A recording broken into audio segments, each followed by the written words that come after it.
Bonjour à toutes, bienvenue dans À table avec Annabelle. Et aujourd'hui, je suis très heureuse de pouvoir recevoir notre invitée. Elle avait déjà fait une ou même des émissions à distance, mais vous voyez, elle a franchi le cap. Elle est venue, elle nous a rejoints en vrai. Salut Delphine, tu vas bien? Ça va super bien, je suis trop contente. On peut le dire qu'on se connaît bien dans la vie. Bah oui, tu connais surtout très bien Sandra. Et nous, on a vécu des moments clés qu'on ne peut partager. Vraiment. On peut genre juste pas les partager. Certains, oui. Certains. Celui qui a pas certains, non. Donc Delphine, tu es là pour de vrai aujourd'hui et c'est super. Et tu vas pouvoir nous partager ton expérience de postpartum. Tu es maman de 3 enfants et tu as un très gentil mari. Oui, très gentil, je confirme. Tu veux le saluer?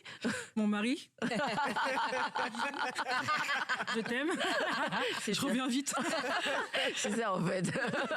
Et d'ailleurs, on va quand même, c'est une belle histoire, on va le raconter.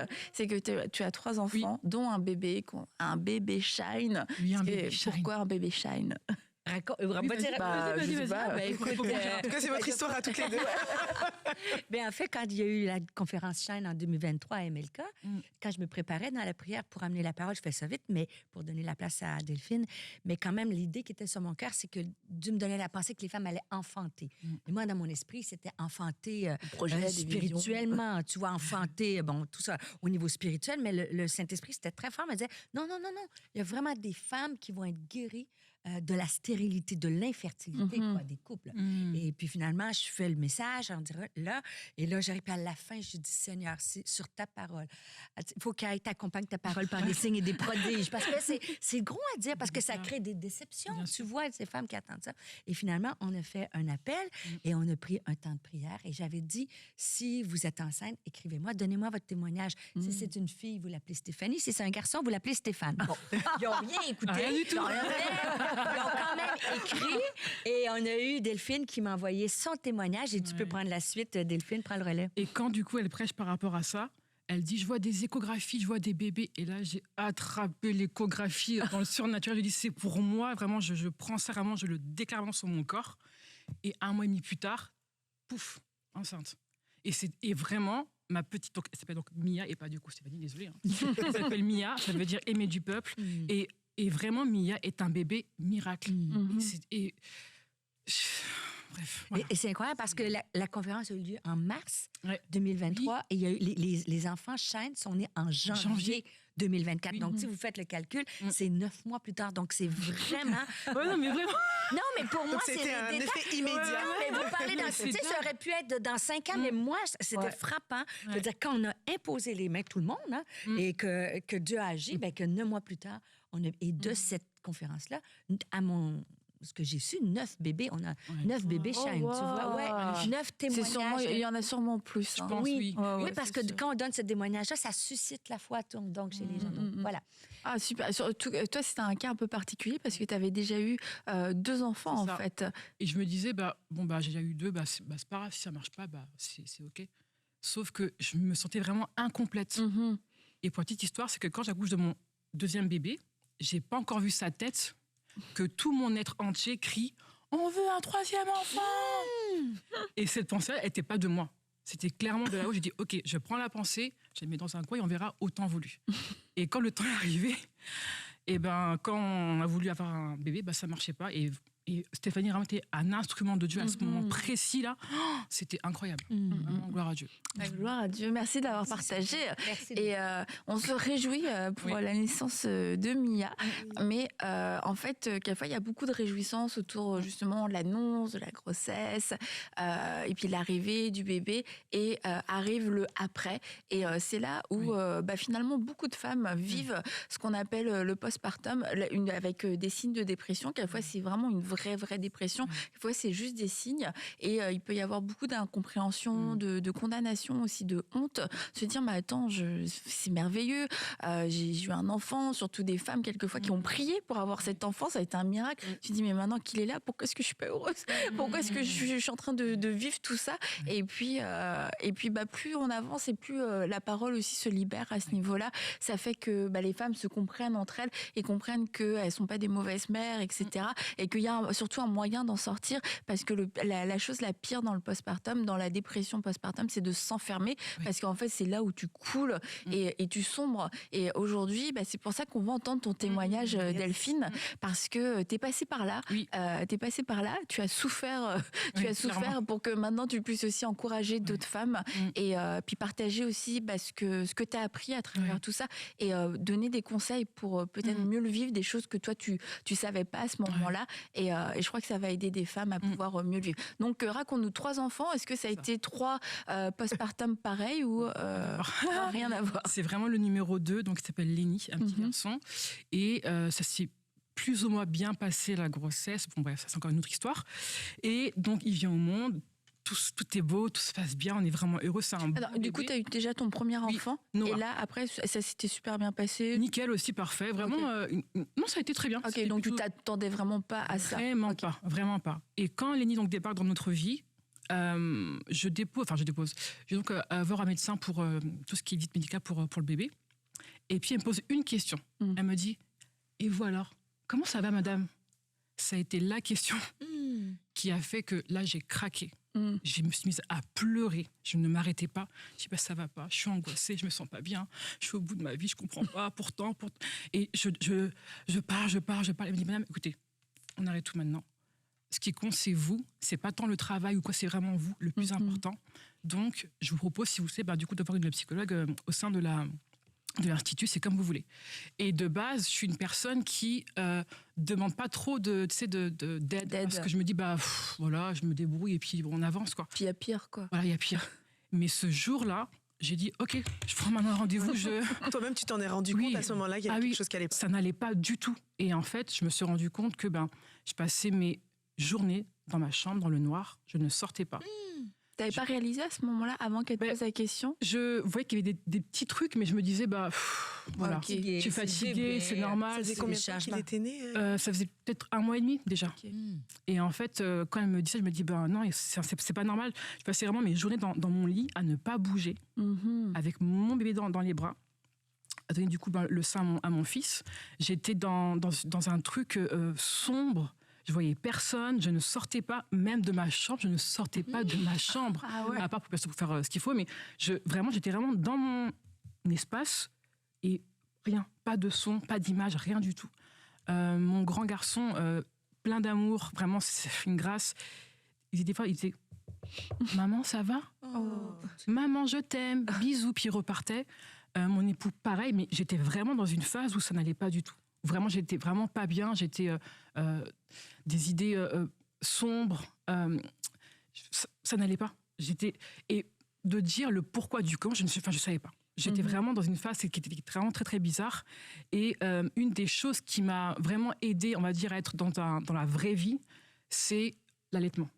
Ça m'a un peu sauvée en fait de cette zone d'ombre, de cette dépression qui était vraiment présente et constante. Il y a eu ça, ainsi que la louange.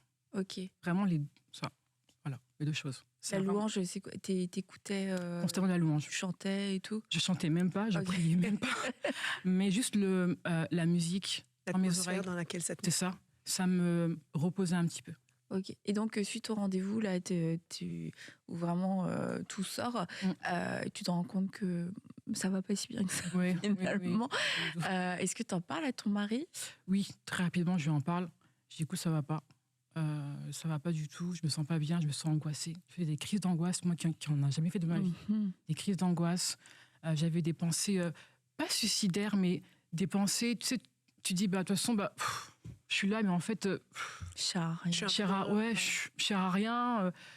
Je suis un poids pour mon mari, pour mes enfants. Je parle à personne, je sors pas. Et les peu de fois où j'allais donc dehors, c'était vraiment pour déposer mon enfant à l'école, par exemple. J'étais pas bien.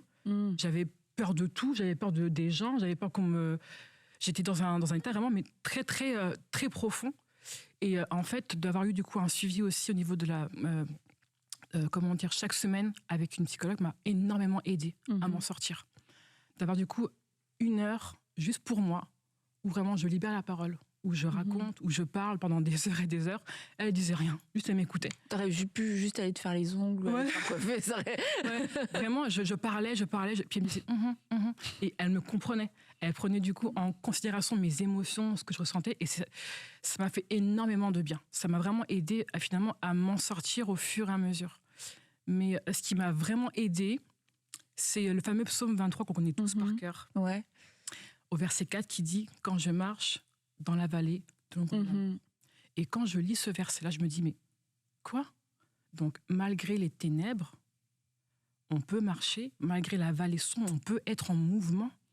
Et ça a été du coup pour moi comme un déclic de me dire « Ok Delphine, malgré la dépression, malgré la noirceur, malgré ce qui se passe là, tu peux être en mouvement.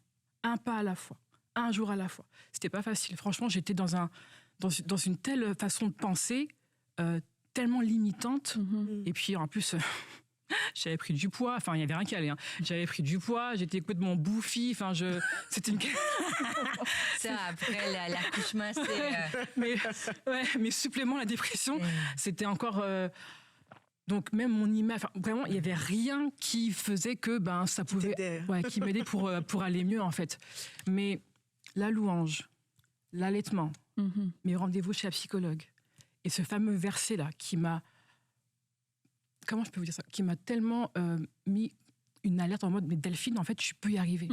C'est pas fini, ta vie n'est pas terminée, tu n'es pas résumée juste à être dans ton lit pendant des mois et des mois.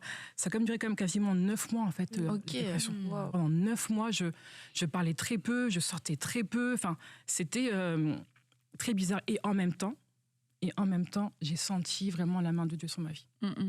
Parce qu'il y a eu des moments où j'étais vraiment dans un état vraiment très, très critique. Mais c'est comme si il disait hop, ma fille, attends, voilà, c'est bon. Tout le temps, hop, ça va aller, ma vie. Et c'était vraiment pour moi une vraie sécurité, un vrai matelas tout moelleux de nuages, d'amour. Est-ce que tu allais à l'église ? Non. Non, clairement, non, j'allais pas à l'église. J'étais tellement pas bien, j'allais pas à l'église. En plus, c'était un peu après le Covid, je crois, si je me trompe pas, donc c'est un peu compliqué encore par rapport aux églises, etc., etc. Mais du coup, non, j'avais aucune aussi communion à l'église, donc j'étais vraiment seule dans ma chambre, dans le noir, dans mon lit, avec mon bébé, et c'était tout, quoi. Est-ce qu'à part ton mari, il y a des gens qui l'ont vu, tu sais, ton entourage, tes amis, est-ce que les gens se rendaient compte que tu n'allais pas bien ou... Oui et non, parce que, tu sais, avec le Covid, forcément, on voit forcément les gens comme avant. Mais j'ai pu quand même en parler, parce que je me suis rendu compte que de libérer la parole avait quand même une portée quand même importante, tu vois. Donc, je l'ai fait.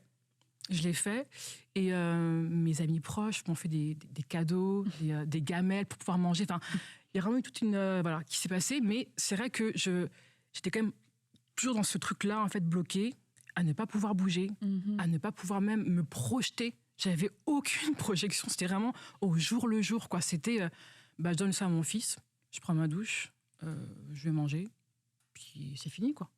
C'était vraiment ça ma vie pendant plusieurs mois. Mais dans tout ça, vraiment un gros merci à mon mari, d'un soutien, mais puis d'une patience, d'un amour, d'une compréhension. Il m'a pas jugé, il m'a pas mis des coups de pression en disant allez c'est bon Delphine, maintenant ça suffit. Pas du tout. Toujours aussi attentif.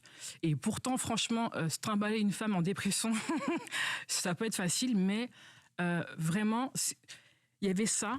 Mais il y avait surtout la main de Dieu dans tous les domaines. Pour mes enfants, pour notre couple, pour moi-même aussi, malgré la dépression. C'est vrai que c'est pas facile pour un homme de comprendre parce que tu vois ça de l'extérieur. C'est que franchement, qu'est-ce qui t'empêche de te lever Et puis, vas-y, quoi. Prends ton courage à deux mains. Voilà, on passe tous par des moments difficiles. Mais là, les mois passent. Et c'est sûr que pour ton mari et pour les maris qui passent par là, ça demande aussi d'avoir une vision de foi, de se dire ça ne restera pas toujours comme ça. Ma femme va finir par sortir. On va avoir de la joie encore à nouveau. On va pouvoir continuer de continuer de vivre, continuer d'accomplir des choses. Et c'est sûr que tu as été vraiment très, très bénie d'avoir un mari qui n'a pas baissé les bras, qui n'a pas abandonné. Parce que des fois, c'est pas qu'on abandonne sa femme, mais tu sais, on peut abandonner mentalement, je baisse les bras. Puis des fois, c'est l'incompréhension. C'est ça. Parce que tu dis, comme tu disais, quand on parle de postpartum, c'est une joie d'avoir un enfant, mais en fait, il faut comprendre que c'est un peu comme un gros SPM, parce que c'est une chute d'hormones. Quand tu accouches, les hormones chutent tellement drastiquement que c'est normal d'avoir soit un baby blues qui se perdure et qui devient postpartum. Mais ça s'explique. Tu sais, si tu peux expliquer peut-être quelqu'un dans ton entourage, tu comprends pas ce que je dis, mais physiologiquement, il se passe quelque chose dans ton corps. C'est tout un choc. Et ça, c'est bien quand l'entourage peut comprendre, ou ton mari. J'imagine que la psychologue a dû lui expliquer ce qui se passait. Donc, tu dis, ça va passer, mais c'est pas dans sa tête. Parce que des fois, je suis sûre que tu devais te demander qu'est-ce que tu avais. Tu devais dire, c'est dans ma tête. C'est quoi mon problème? J'en ai pas de problème. Là. J'ai eu un tu vois. Ouais, c'est ça. Est-ce qu'avec les années qui ont passé maintenant, ça reste toujours flou de pourquoi tu as fait ce postpartum-là, ou est-ce que tu es capable de mettre des mots maintenant? Alors, d'après la psychologue, en fait, elle me disait que j'accumulais tellement de choses sans m'en rendre compte. Pouf, pouf, pouf, pouf, pouf, pouf, et pouf! C'était du coup la goutte d'eau, en fait, qui était débordée. C'est ça, en fait, qui s'est passé. Et effectivement, avec le recul, je me dis que j'aurais peut-être pu faire différemment sur certains points pour mieux gérer peut-être la suite. Mais en même temps, cette dépression-là était nécessaire pour la suite de ma vie, clairement. Parce que maintenant, je sais aussi, tiens, il y a telle alerte, ça montre que peut-être que, hop, je ralentis. Je sais aussi, en fait, de vivre ça m'a rapproché clairement encore plus de Dieu. Et je crois vraiment que nos malheurs sont des tremplins pour la suite, clairement. Et est-ce que tu avais des sentiments de honte par rapport à la saison dans laquelle tu étais, à l'état dans lequel tu étais, et puis aussi par rapport à ta foi? En toute transparence, non.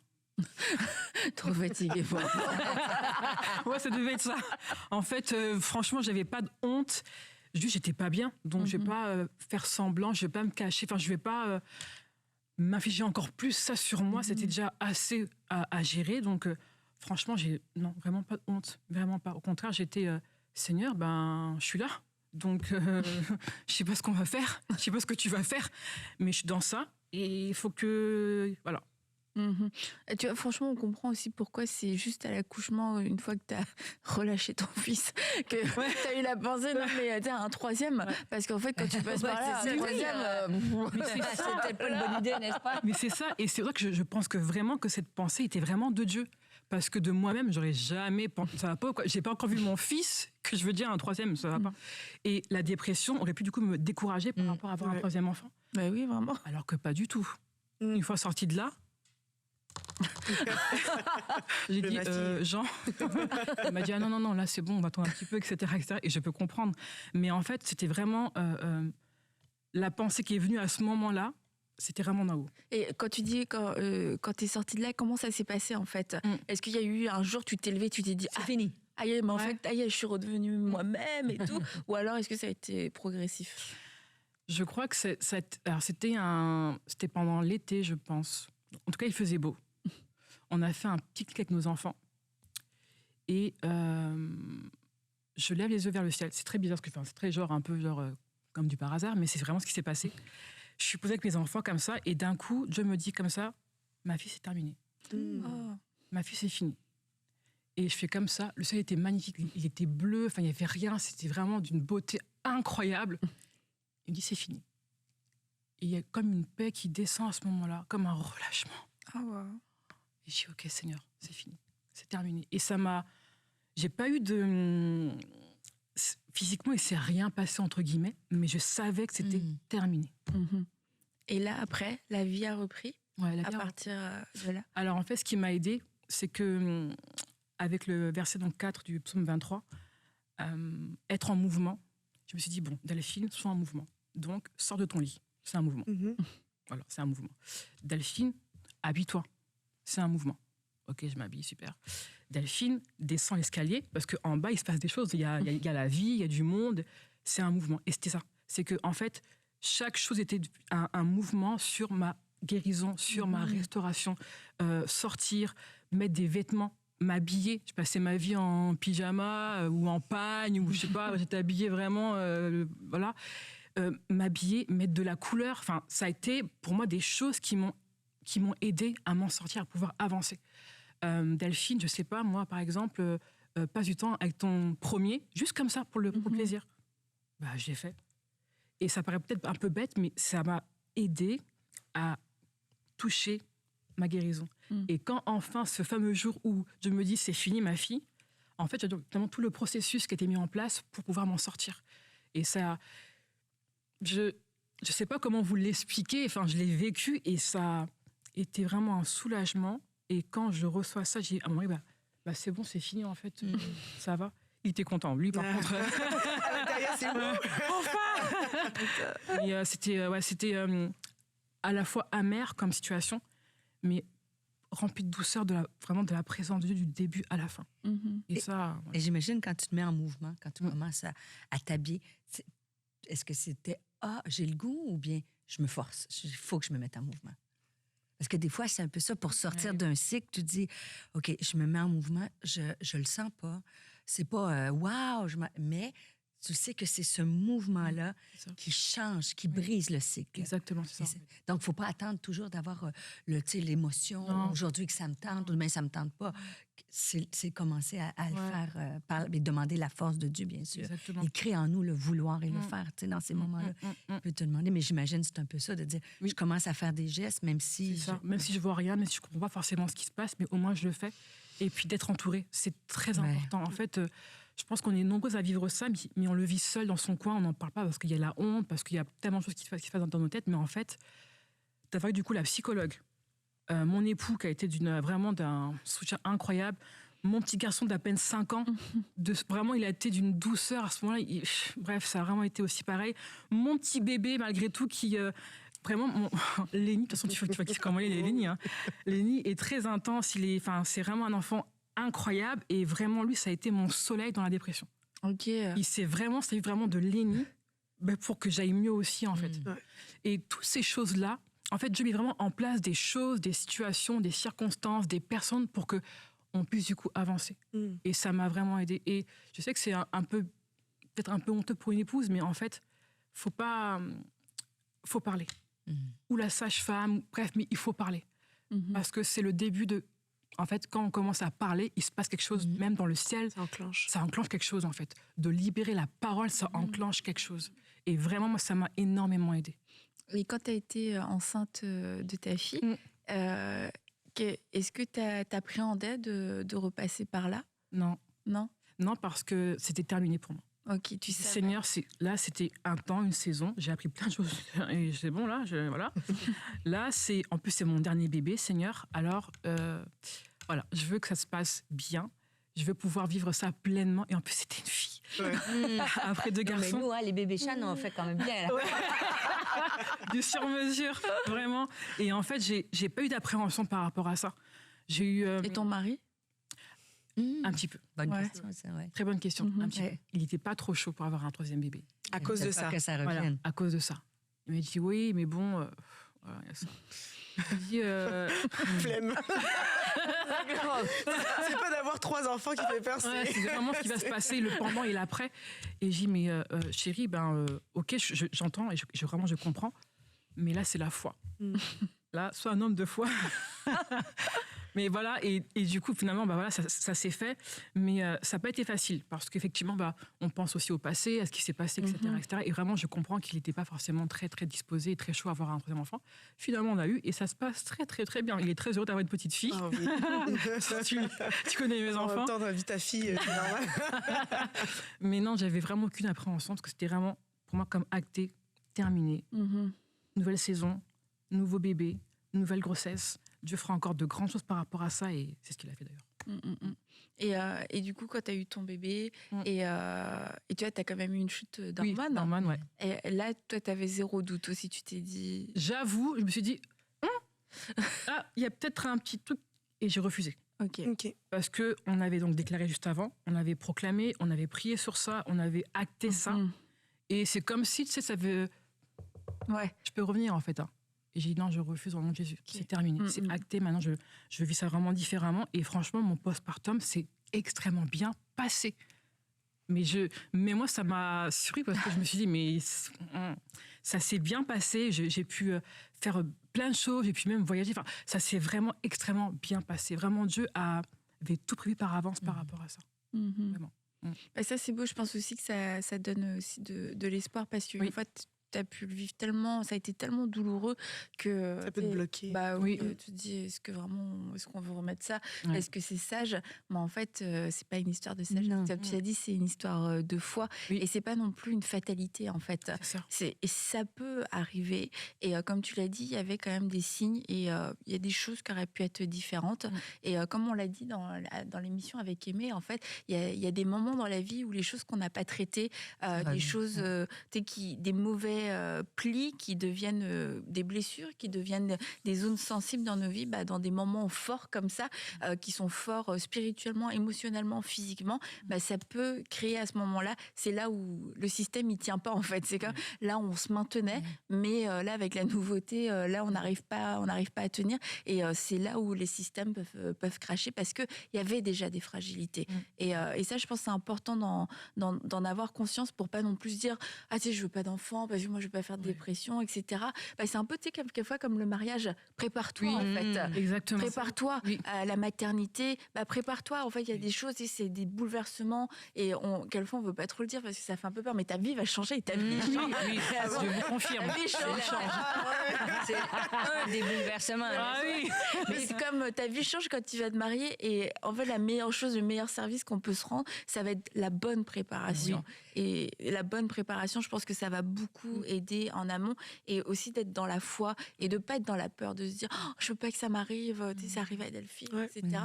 Non, parce que la 3e grossesse, t'es aussi dans la foi, c'est comme non, ça m'arrivera pas. C'est ça que je voulais savoir, c'est parce que t'en as un petit peu parlé en disant que vous aviez déclaré des choses, mais tu sais, toi qui as vu la différence, comment concrètement tu t'es préparée pour cette grossesse-là, pour pas justement marcher dans la peur, pour garder en fait ces miracles que tu avais reçus? Comment est-ce qu'il y a des actions concrètes que tu as posées, des prières que tu as faites, des choses comme ça? Je pense que vraiment la prière où tu déclares, où tu exposes en fait les choses mauvaises. J'ai un exemple, par exemple, Seigneur, ce qui s'est passé auparavant là, c'est plus mon partage, c'est terminé, nouvelle saison. Et en fait, je me lève, je déclare, je proclame, je vais récupérer ce qui m'appartient.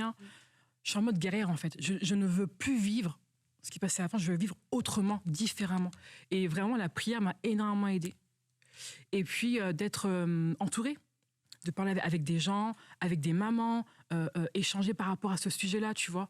J'ai une amie qui est aussi thérapeute, et d'en parler aussi avec elle. En fait, c'est de se préparer dans la prière, mais aussi dans le concret. Parler avec des personnes, ça aide énormément, vraiment. Et même si, bien sûr, des fois, on a tout ce qui est appréhension, c'est sûr, c'est là. Mais comme j'ai basé ma foi sur Jésus, et j'ai déclaré, et que c'est solide, même s'il y avait quelque chose, je sais que non, c'est plus mon partage. C'est vraiment l'ancienne saison, nouvelle saison. Donc forcément, nouvelle chose. Et j'ai aussi un tempérament qui est comme ça peut-être, mais sans blague.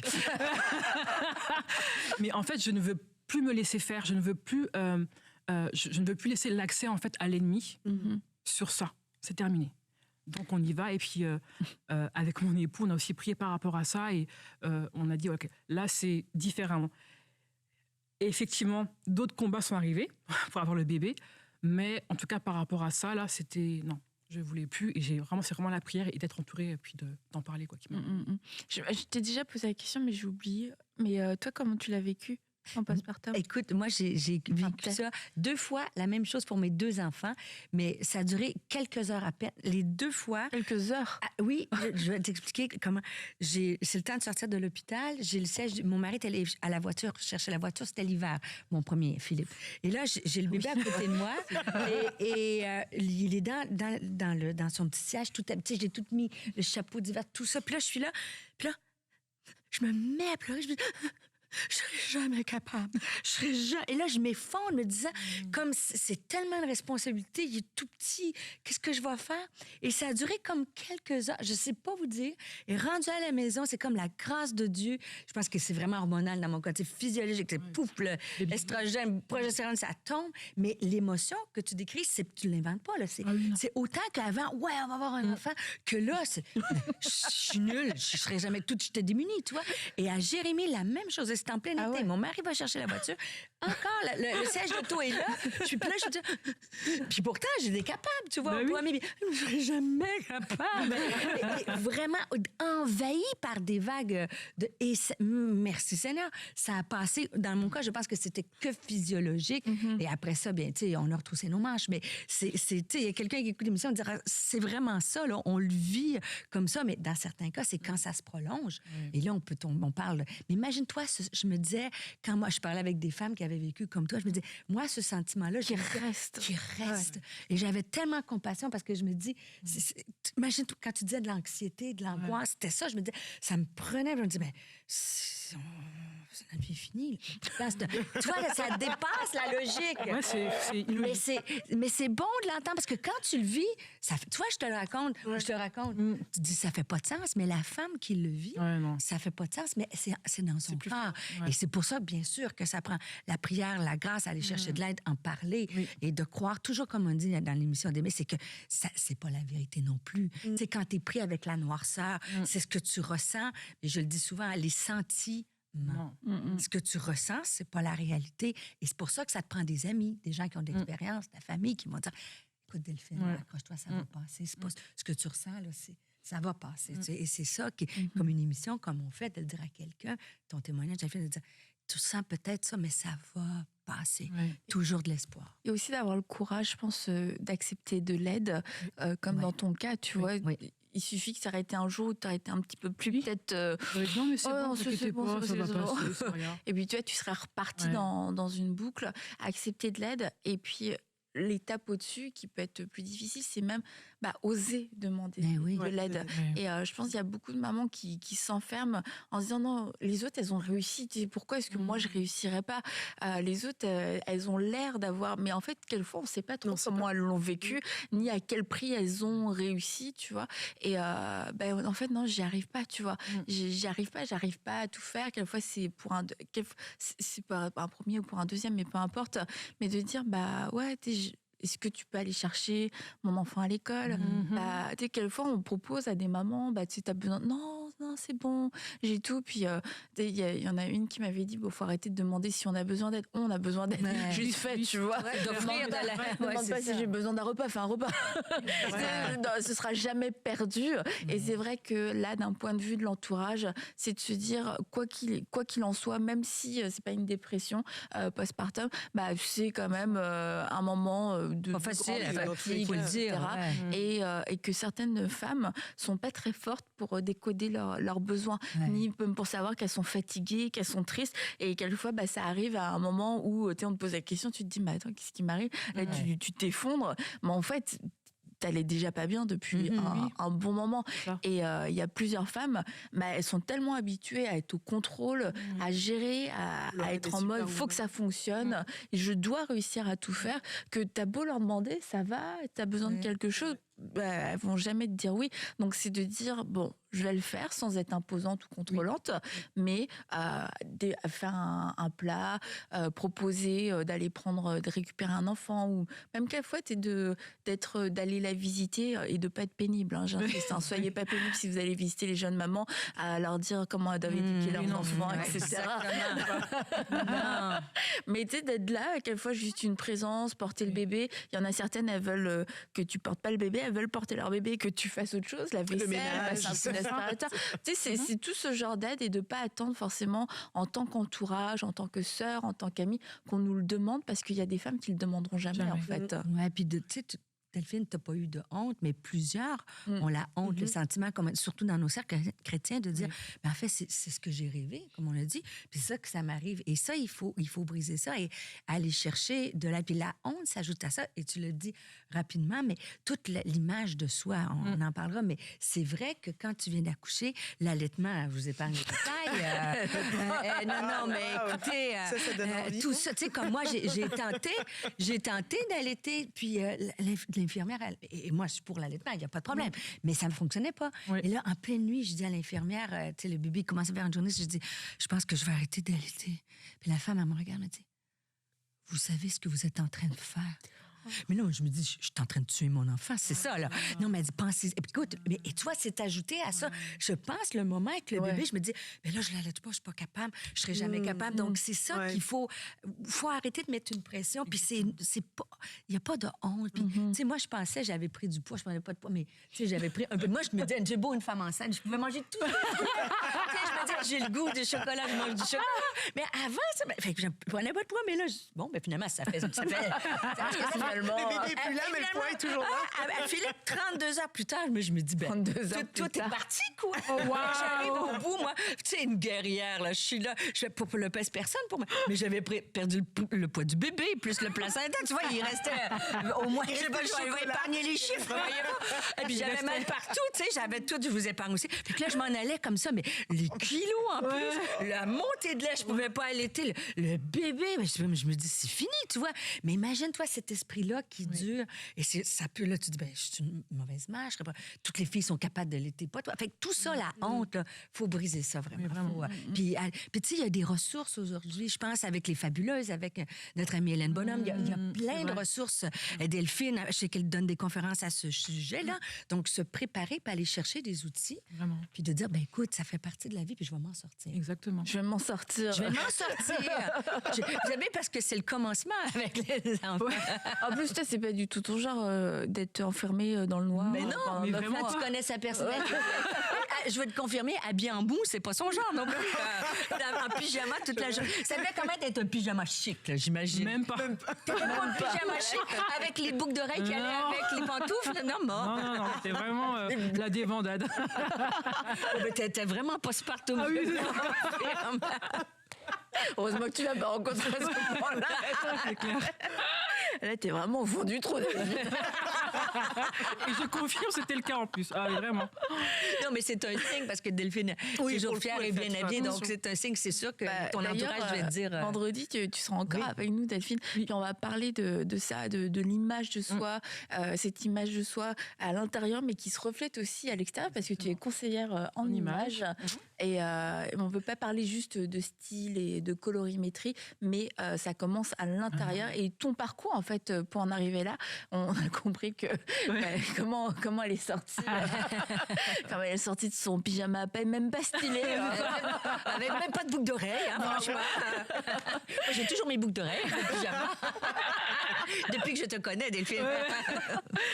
Du coup, tu pourras nous raconter aussi toute cette partie de ta vie. Mais merci de nous l'avoir partagé. Et avant qu'on termine, est-ce que tu peux prier, Delphine, Oui, bien pour sûr. celles qui aujourd'hui sont Bien sûr. encore dans cette période et quand tu l'as raconté, c'était tellement beau et de dire c'est terminé. Et ce jour arrive. Ce jour, c'est terminé. Amen. Merci Jésus pour ce moment. Merci Père pour tes filles. Je sais, mon Dieu, que tu les aimes, qu'elles ont de la valeur pour toi. Et vraiment, je prie pour chaque femme qui passe par ce moment-là. Vraiment, je prie vraiment qu'il y ait une paix qui surpasse toute intelligence, là, maintenant, où elles sont. Vraiment, Père, tu redresses leur couronne. Vraiment, tu les encourages. Tu sèches les larmes, mon Dieu, mon roi. Merci, Père, pour leur vie. Elles ont donné la vie. Et vraiment, je prie qu'elles ne manquent de rien et qu'elles voient complètement ta gloire dans ce moment-là.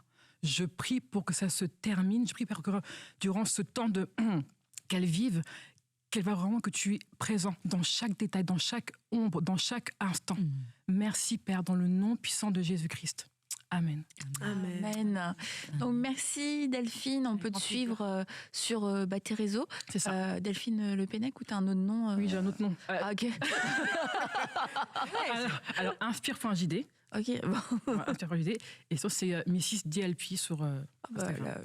Je l'aurais jamais eu. Sur ta Delphine Le Pennec, Oui, normalement, oui, tu trouves. c'est ça, exactement. Ah oui, On trouve. DLP pour Delphine Yeah, yeah, Pennec. Oh my God, j'ai juste de comprendre. Tu vois? Non, mais je peux dire en français si vous voulez. Hein. mais j'ai pas fait DLP. T'es content que je sois avec toi. Ça te fait Vous pouvez suivre Delphine. Comme ça, vous pouvez aussi suivre ses interventions, savoir où elle va, et puis avoir le plaisir de pouvoir la rencontrer. Merci Delphine d'avoir été avec nous. Tu seras là vendredi encore. Ouais, à ne pas manquer. À ne pas manquer. Et on se dit donc à vendredi. N'oubliez pas, abonnez-vous à la chaîne YouTube pour ne manquer aucun épisode d'À table avec Annabelle, mais aussi tous les programmes de MCI. C'est très facile. Vous appuyez sur le petit pouce. Et si vous aimez l'émission, si vous êtes béni par les émissions, n'hésitez pas non plus à mettre un j'aime et à partager. Alors, on vous dit à vendredi. Bye bye. Salut.